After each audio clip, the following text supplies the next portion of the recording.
ব্রিটেনের মহারানী ভিক্টোরিয়া কর্তৃক উপাধিপ্রাপ্ত নওয়াব ফয়জুন্নেছা চৌধুরানীর স্মৃতিবিজড়িত লাকসাম বাংলাদেশের মানচিত্রে একটি গুরুত্বপূর্ণ উপজেলা।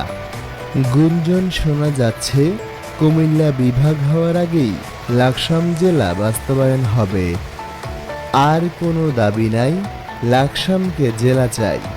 এই স্লোগানে এখন মুখরিত লাকসামবাসী।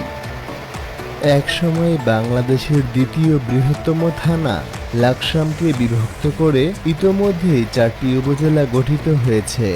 উপজেলা 4টি হল লাকসাম, নাঙ্গলকোট, মনোহরগঞ্জ ও সদর দক্ষিণ।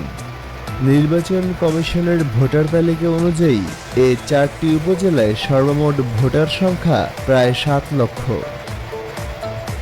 উল্লেখিত 4টি উপজেলার সাথে চাঁদপুরের শাহরাস্তি উপজেলা, নোয়াখালীর সোনাইমুড়ি উপজেলা এবং কুমিল্লার 14 গ্রাম ও বরুড়া উপজেলা যুক্ত করা গেলে নির্বাচন কমিশনের ভোটার তালিকা অনুযায়ী প্রস্তাবিত লাকসাম জেলার সর্বমোট ভোটার সংখ্যা হবে প্রায় 14.5 লক্ষ।